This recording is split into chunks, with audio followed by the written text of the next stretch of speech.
होगा ग्रीनहार्ड एजेंट। उससे पहले ना एक टॉपिक रह गया है जो स्टेट्स रूल, मैंने उस दिन तुम्हें क्वेश्चन दिए थे स्टेट्स रूल के, और बीटा एलिमिनेशन तुम्हें बता दिया था। और बीटा एलिमिनेशन जो है एक तो इस कंपाउंड में होता है, तो मैं दोबारा बता रहा हूँ तुम्हें। बीटा एलिमिनेशन एक इस कंपाउंड में होगा, इसमें डालेंगे एल्कोहलिक KOH, तो अल्फा और बीटा, बीटा हाइड्रोजन दो है। मैंने तुम्हें बताया था अगर जहाँ पे कम बीटा हाइड्रोजन है वहां से हटेगा तो सेडजस प्रोडक्ट मिलेगा, और वो मेजर होता है, वो मेजर होता है। और अगर दूसरी जगह से हटेगा तो वो माइनर होगा, जहाँ पे हायर बीटा हाइड्रोजन है। यहाँ पे 3 है, यहाँ पे 2 है, तो यहाँ जो मिलेगा वो ये है सेडजस प्रोडक्ट, जो कि मेजर प्रोडक्ट होता है,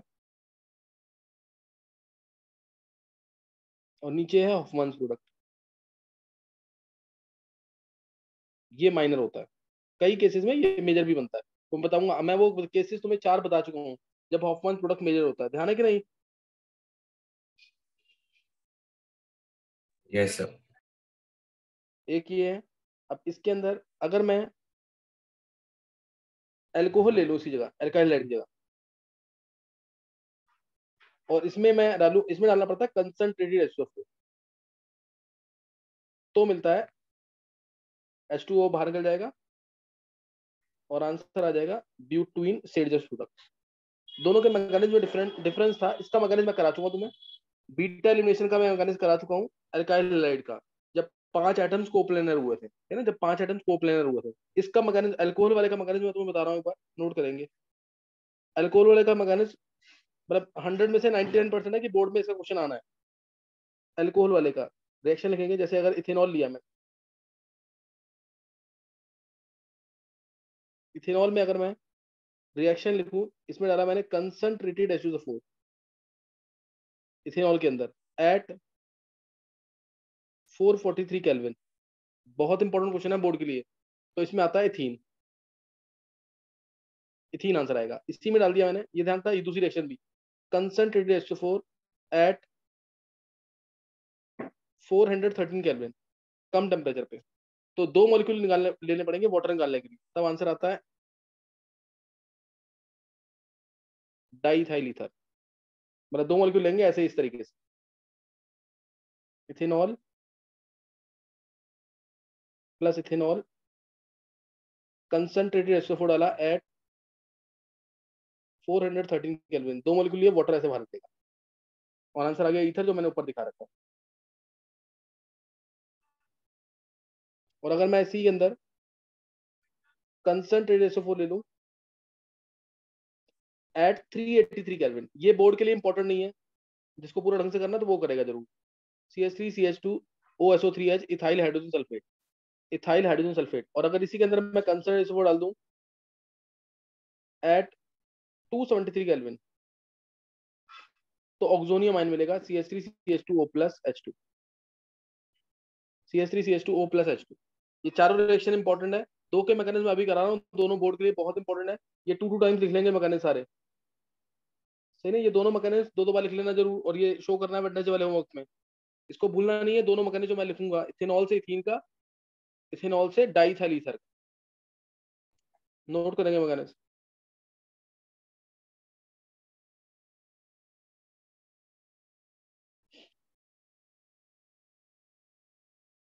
इथेनॉल से इथीन कैसे मिलेगा?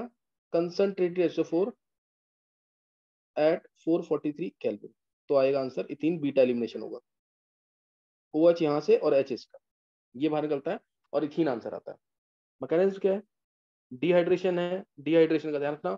मैकेनिज्म का क्या है? Dehydration of alcohol, dehydration of alcohol to form alkene, dehydration of alcohol to form alkene. देखो इसको देखेंगे। अब इसमें मैकेनिज्म क्या होगा? पहले H2O4 जो है, इसका तो मेन काम ही यही है H प्लस को लूज करना, HSO4 नेगेटिव बनेगा। रिवर्सिबल मैकेनिज्म है, ध्यान रखना, रिवर्सिबल पूरा नाम नोट कर लेंगे एक बार, एक वर्ड से याद रखना है इसको। इसका मैकेनिज्म क्या होता है? Reversible endothermic unimolecular, reversible endothermic unimolecular elimination mechanism. देखो अब क्या है, इथेनॉल लिया, H प्लस को इलेक्ट्रॉन चाहिए, वो अपने लोन पेयर देगा, रिवर्सल मैकेनिज्म है, CH3CH2O प्लस H2 बनेगा, जो मैंने तुम्हें कहा था अनस्टेबल है। स्टेबल कब होता है? Only at 273 kelvin. मैंने पीछे लिखा है 4 reaction. Stable only at 273 kelvin, stable only at 273 kelvin. CH3CH2O plus H2 आ जाएगा, CH3CH2O प्लस H2 आ गया। अब इसके बाद नेक्स्ट स्टेप में, नेक्स्ट स्टेप के अंदर कार्बोकेटायन बनेगा स्लो स्टेप।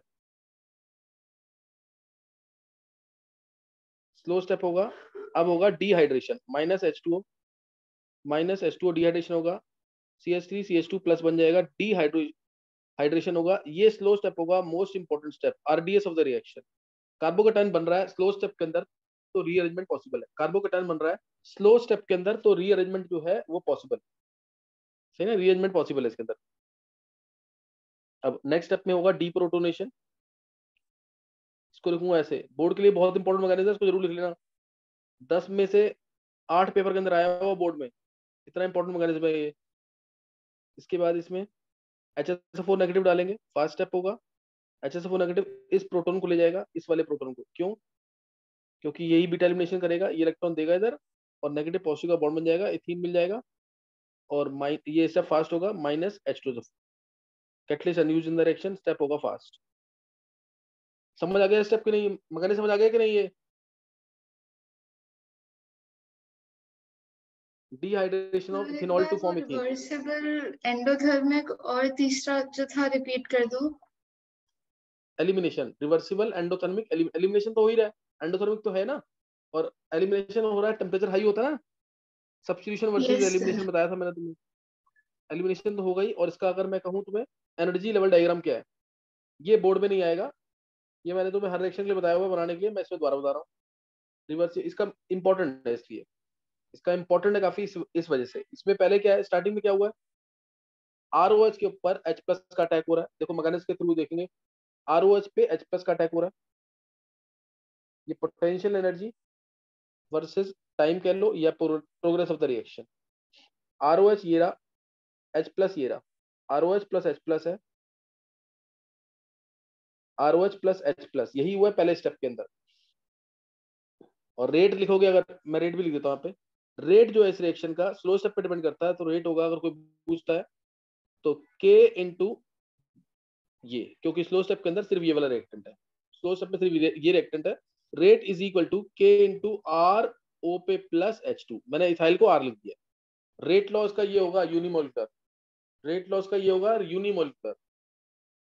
अब ROH में H प्लस अटैक करेगा, तो ये कुछ एनर्जी बढ़ेगी, कुछ एनर्जी इसकी बढ़ेगी। ग्राफ कहीं से भी स्टार्ट कर सकते हो, ये एनर्जी बढ़ेगी, ये ऑलमोस्ट नीचे सेम लेवल पे ही आता है, ऑलमोस्ट नीचे सेम लेवल पे आता है, और बना क्या है, RO plus H2, RO plus H2 ये बना।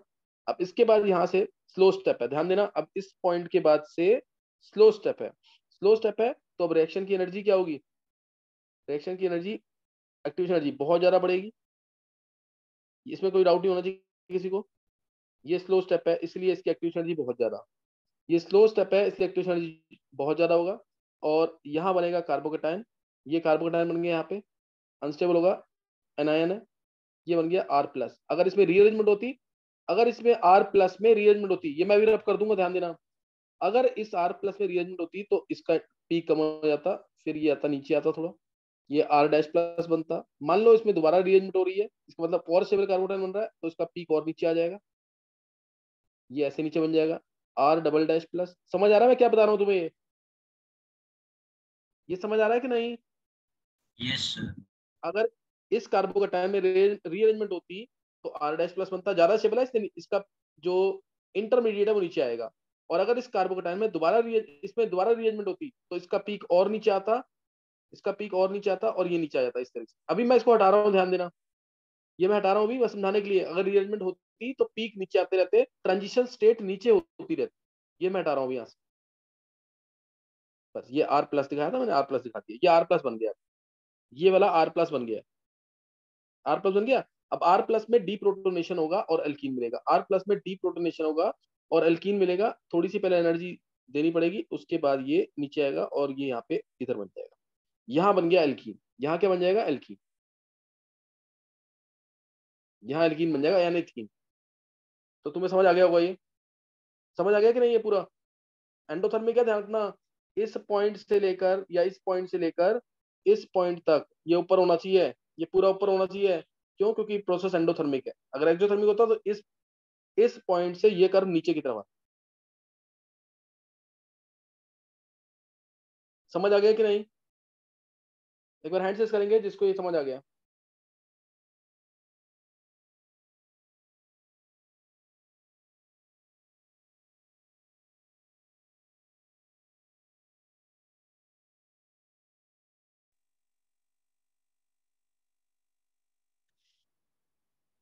अनुराग, आन्या, मयंक, मनन, गर्व, नव्या, अर्नव, कनिष्क, गर्व सिंगल, हिमांग, आर्यन, नित्या, मयंक, कृष, ध्वनि, अभिषेक, जिया, हरेंद्र, मयंक, नयन, छवि, ध्रुव, सजेवा। देव को समझ नहीं आया?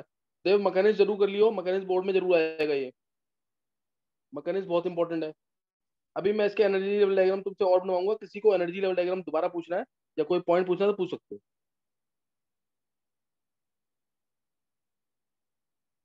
चलो अब एक बार इथेनॉल से इथीन का मैकेनिज्म, इथेनॉल से इथीन का मैकेनिज्म दोबारा देखेंगे। इथीन का, सॉरी, ईथर का, इथेनॉल से ईथर का, ये भी मैकेनिज्म बोर्ड के लिए इंपॉर्टेंट है। इथेनॉल लिया, दो मॉलिक्यूल, इथेनॉल के दो मॉलिक्यूल लिए, कंसंट्रेशन वो डाला एट 413 केल्विन। इसमें कम टेम्परेचर लगेगा, क्यों? कम टेम्परेचर है तो इसलिए दो मॉलिक्यूल लेने पड़ेंगे पानी को बाहर निकालने के। अगर ज्यादा टेम्परेचर होता है तो एक ही मॉलिक्यूल से वाटर बाहर निकल जाए। और इसमें आएगा ईथर।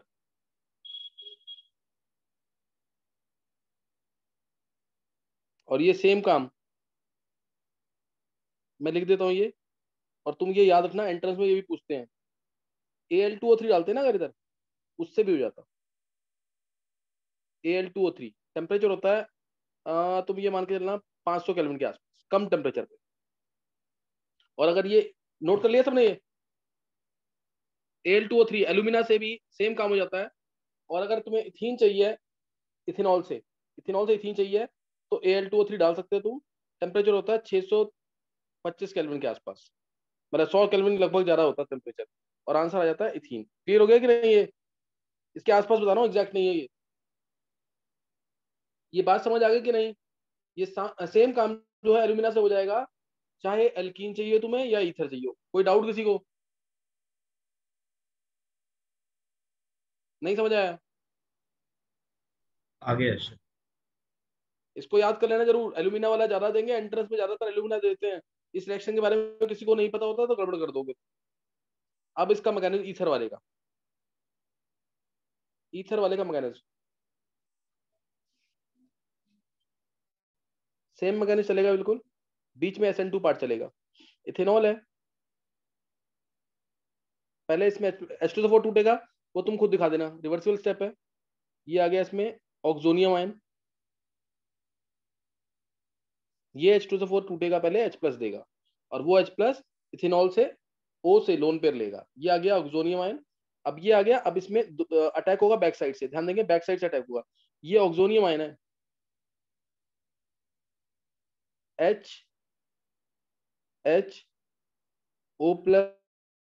और ये है इथाइल।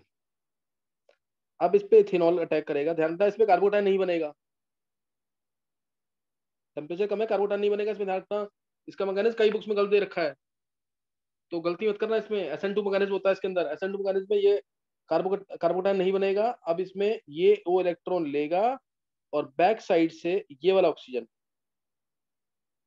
ये इसको इलेक्ट्रॉन दे देगा, इसलिए SN2 बोला है। फ्रंट से श्रिक हिंड्रेंस होगी इस वजह से। तो ये अब आ जाएगा इसमें CH3H, O पे पार्शली पॉजिटिव हो जाएगा, हट गया ये।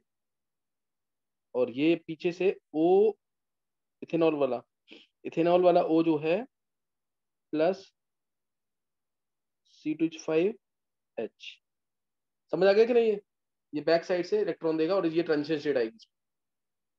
सही ना, ये ट्रांजिशन शीट आएगी, मैं इसको डायरेक्ट दिखाऊंगा। ये समझ आ गया कि क्या होगा, ये पेपर में नहीं दिखाना है, अब मैं इसको डायरेक्ट दिखा रहा हूँ तुम्हें।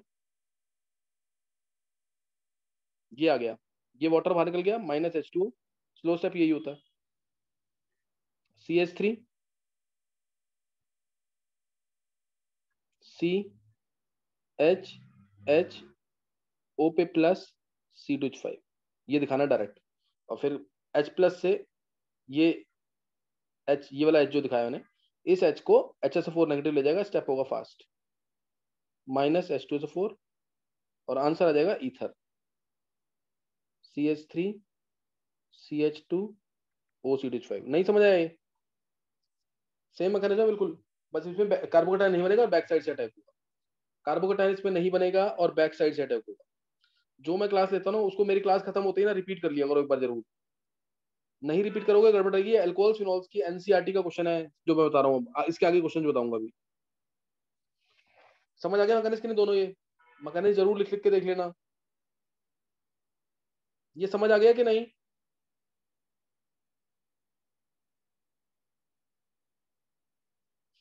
Yes sir. चलो अब ये मैकेनिज्म समझ आ गया ना। अब एक क्वेश्चन है एनसीईआरटी का, लिख लेंगे और 4 मार्क कर लेंगे। Preparation of ethers by secondary और tertiary alcohols is not a suitable method, explain. ये question NCERT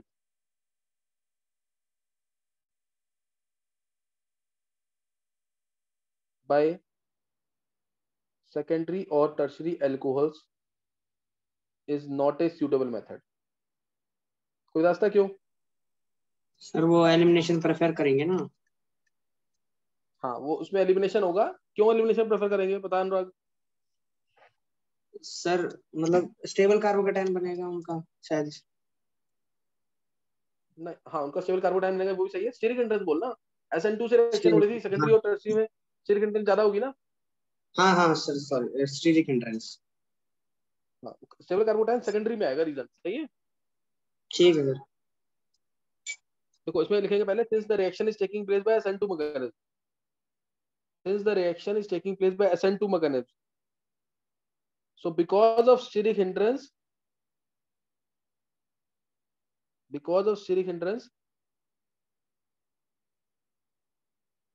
attack is not possible through the rear on secondary and tertiary course।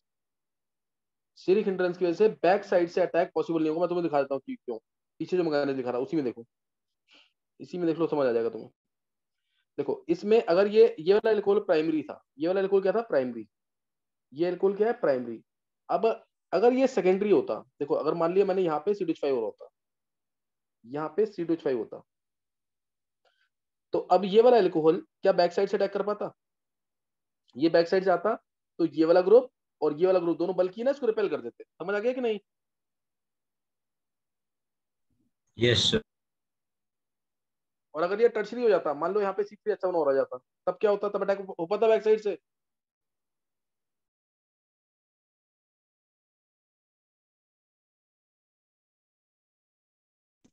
देखो सर मेरा नहीं। अटैक हो पाता अगर टर्शरी होता तब, और स्टीरिक हिंड्रेंस होती बैक साइड से बिल्कुल अटैक ना होता। अब मैं इसी चीज को लिख के दिखा रहा हूँ। पेपर में क्या लिख के आना है, 1 मार्क में आता तो लाइन मैंने तुम्हें बता दी है। पेपर में क्या लिख के आना है इस केस में, अगर सेकेंडरी अल्कोहल है जैसे ये CH3 CHOH CH3, इसमें तुमने कंसंट्रेटेड H2O डाल दिया, एट कंसंट्रेटेड H2O डाला एट 413 केल्विन, तो तुम्हें आंसर प्रोपीन ही मिलेगा, एल्कीन मिलेगा आंसर, जो 443 पे मिलता, बिकॉज ऑफ स्टीरिक हिंड्रेंस। क्योंकि इसमें बनता, इसमें क्या बनता, ये चीज बनती CH3 होल ट्वाइस, या इसको पूरा लिख देता हूं मैं एक बार ताकि और तुम्हें क्लियर हो जाए। CH3 HO प्लस H2, ये मिलता बीच में इंटरमीडिएट, और इस पे दूसरा वाला एल्कोहल अटैक करता। क्या इसका बैक साइड अटैक पॉसिबल होता है इस पे? ये इलेक्ट्रॉन ले जाए और ये बैक साइड से अटैक कर दे, क्या बैक साइड अटैक पॉसिबल था इसमें? नो। तो ये इसमें ये वाली रिएक्शन नहीं हो पाती, क्रॉस कर देना। इसमें इंस्टेड होता क्या, इसमें ये पूरा पहले बाहर निकलता, ये पूरा पहले बाहर निकलता और बनता कार्बोकेटाइन CH3 CH और ये प्लस, ये कार्बोकेटाइन पूरा बनता, और उसके बाद होता बीटा एलिमिनेशन। उसके क्या होता, बीटा एलिमिनेशन। यहाँ से मान लो H हट जाता, ये इलेक्ट्रॉन देता और आंसर आता -H+ या -H2O4 गिव्स प्रोपीन। आया समझ कि नहीं?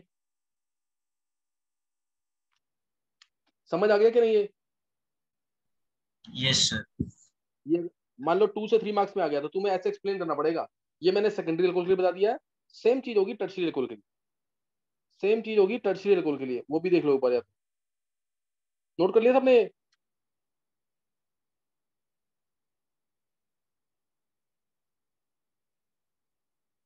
लेक्चर को रिपीट जरूर कर लिया करो क्लास के बाद। अगर टर्शियरी एल्कोहल होता है तो टर्शियरी एल्कोहल में ये चीज आती,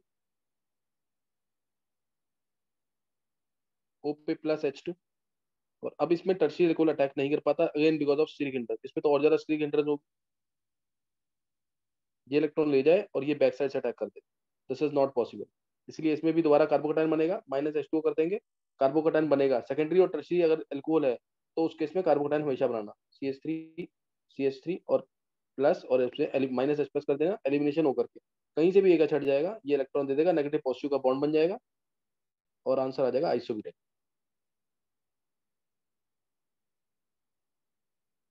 समझ आ गया कि नहीं?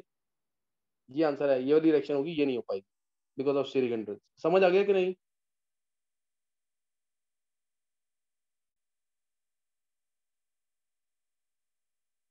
देखो समझ आ गया कि नहीं? ये यस सर। चलो, अब अगर तुम्हें ये समझ आ गया तो नेक्स्ट हम देखेंगे, और बहुत इंपॉर्टेंट चीज देखते हैं, इसका एनर्जी लेवल डायग्राम कौन बना पाएगा। रिएक्शन सब आंसर सबको पता है क्या आएगा, तो बताना है इसमें कितने प्रोडक्ट्स मिलेंगे, CH3 CHOH CH2 CH3 butane 2 all. इसमें डाला कंसंट्रेटेड SO4, टेम्परेचर कोई भी ले लो। तुम्हें बताना है इसमें टोटल आइसोमेरिक प्रोडक्ट्स कितने मिलेंगे और उसका एनर्जी लेवल डायग्राम बनाना है। टोटल आइसोमेरिक प्रोडक्ट्स कितने मिलेंगे और उसका एनर्जी लेवल डायग्राम बनाना।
सर 3 प्रोडक्ट्स मिलेंगे।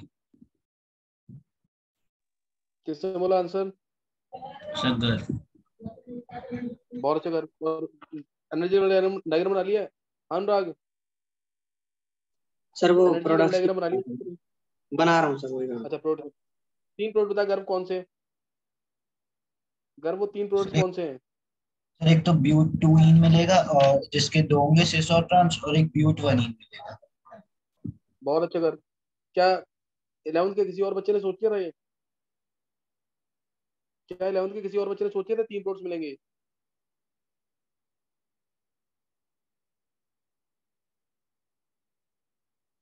नेक्स्ट 2 क्लासेस में ना शायद इसके क्वेश्चंस ही चलेंगे तेरे, जो सिडजर्स रूल के ऊपर। अगर मान लो ये Cl होता ऊपर, गर्व अगर यहाँ यस Cl सर। होता तो हम क्या डालते हैं यहाँ पे? सर यहाँ पे Cl होता तो हम सर एल वो डालते ना, AlCl3। अल्कोहलिक KOH, याद रखना ये चीज, इस चीज का। अगर अल्कोहल है डबल बॉन्ड लेके आना है तो कंसंट्रेटेड SO4, और अगर OH Cl है तो अल्कोहलिक KOH। OH में कंसंट्रेटेड SO4, Cl में alcoholic KOH। Energy level diagram बना लिया किसी ने कि नहीं? देखो ना आंसर, मैं तीनों आंसर बता रहा हूँ इसके। एक तो OH अल्फा ये है, बीटा हाइड्रोजन इधर भी है, बीटा हाइड्रोजन इधर भी है। ज्यादा सब्स्टिट्यूटेड एल्कीन जो है मेजर एल्कीन होगा, ज्यादा सब्स्टिट्यूटेड एल्कीन मेजर एल्कीन होगा। OH यहाँ से और H यहाँ से हटेगा, ये मेजर एल्कीन है। CH3 CH double bond CH CH3। Butene में ज्योमेट्रिकल एक्सप्रेशन होगी, इसलिए सिस ब्यूटीन और ट्रांस ब्यूटीन दो मिलेंगे।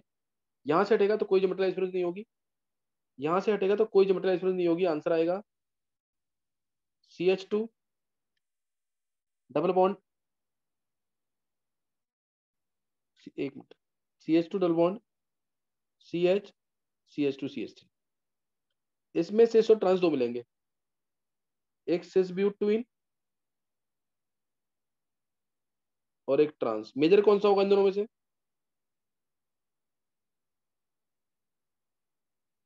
मेजर कौन सा होगा?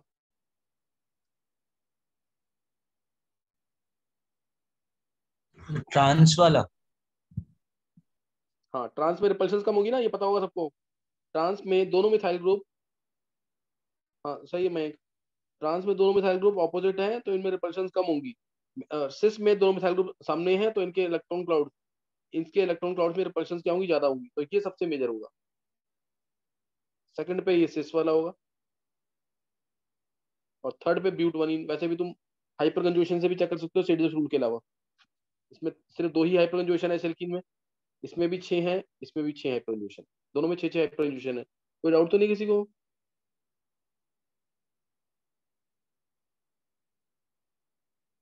चलो तुम्हें फिर ये समझ आ गया। अब नेक्स्ट नोट करना है इसका एनर्जी लेवल डायग्राम, इसका एनर्जी लेवल डायग्राम बहुत इंपॉर्टेंट है, ध्यान देना। किसी ने बनाया कि नहीं?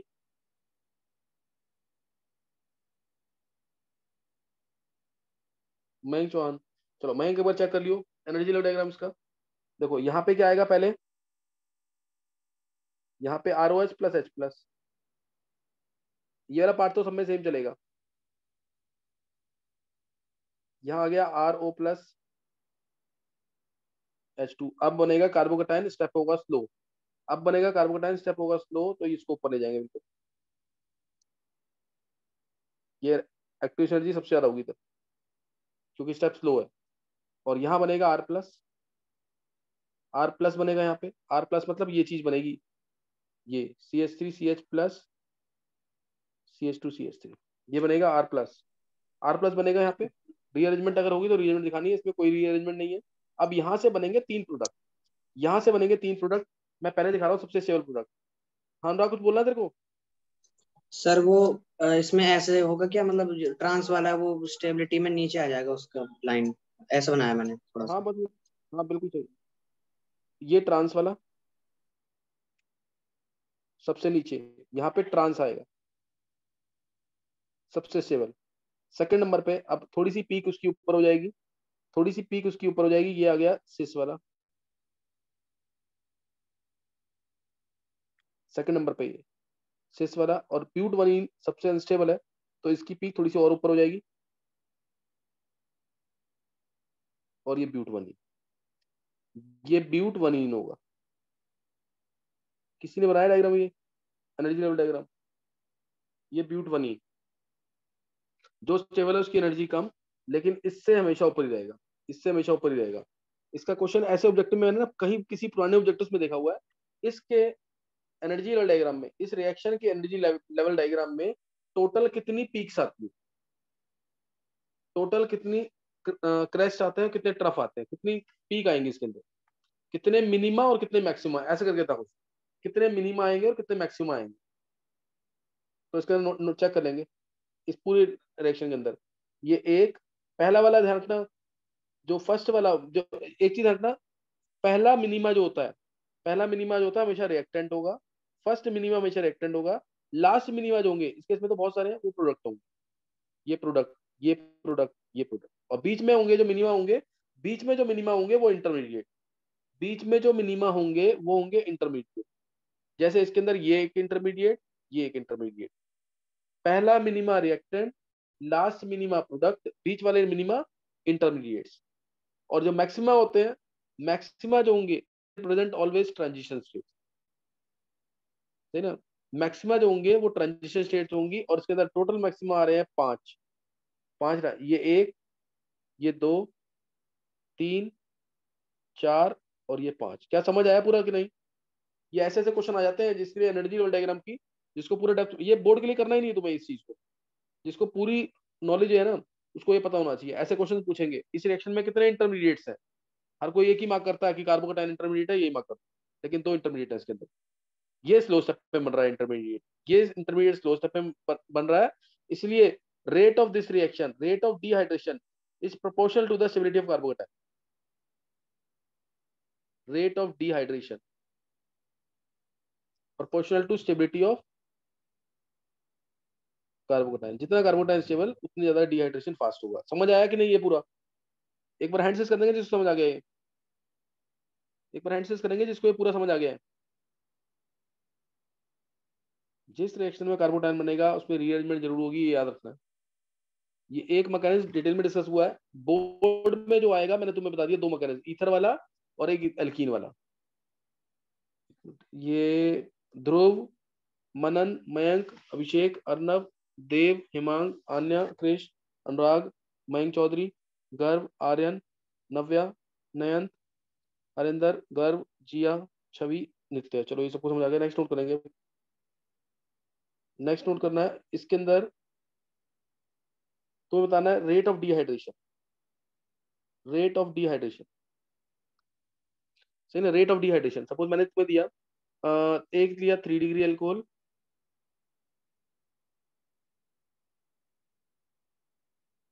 2 डिग्री अल्कोहल और 1 degree alcohol. Order of dehydration क्या होगा इनका?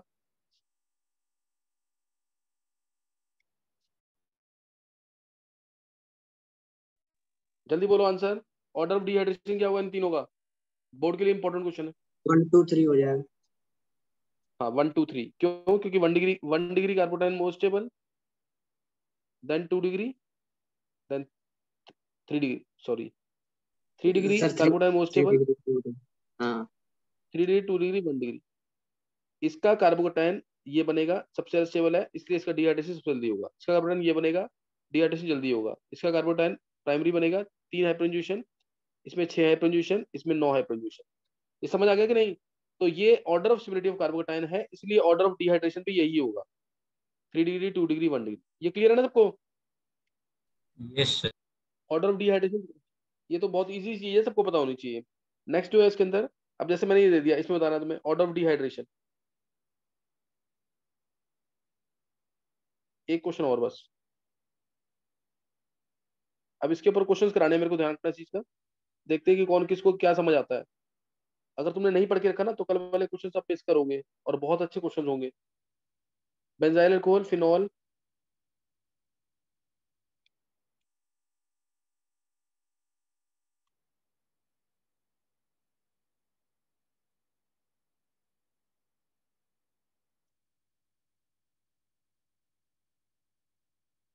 ये बताएंगे, इसमें जल्दी से आंसर देंगे।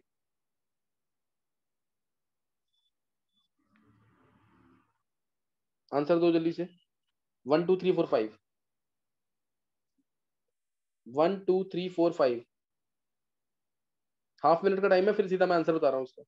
प्रैक्टिस जरूर कर लेना मैकेनिज्म लिख लिख के, नहीं तो कल वाली क्लास में समझ नहीं आएगा और बोर्ड के लिए भी दिक्कत हो जाएगी। इसको जरूर प्रैक्टिस कर लेना आज वाली क्लास में।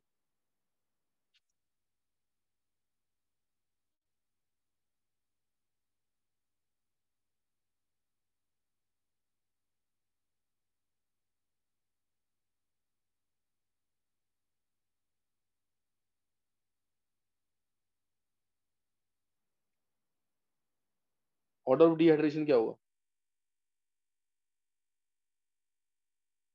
किसी को बोलना आंसर? सर एक मिनट बस। चलो मैं 1 3 4 5 2। आप सुन लेंगे एक बार। 1 में तो डिहाइड्रेशन होगा ही नहीं क्योंकि बीटा हाइड्रोजन नहीं है। 1 में कोई वाटर बाहर नहीं निकल सकता, इसमें भी वाटर निकल नहीं सकता, इसमें तो कार्बोटाइन ही नहीं बनेगा, तो इन दोनों में तो डिहाइड्रेशन होगा ही नहीं। अब बचा ये, इसका कार्बोटाइन हाईली स्टेबल, रेजोनेंस होगी ना इसमें, और इसका प्रोडक्ट भी बनेगा, तो ये बनेगा रेजोनेंस स्टेबलाइज्ड, ये बन जाएगा। इस वाले में प्लस जब आएगा तो 2 हाइड्रोजन यहाँ से, 2 हाइड्रोजन यहाँ से, और इस केस में प्लस आएगा तो स्टेबिलिटी नहीं है बिल्कुल भी। तो इसलिए आंसर आएगा 3 4 5, और 1 और 2 तो होगा ही नहीं dehydration. 3 4 5 no dehydration in case of benzyl alcohol and phenol.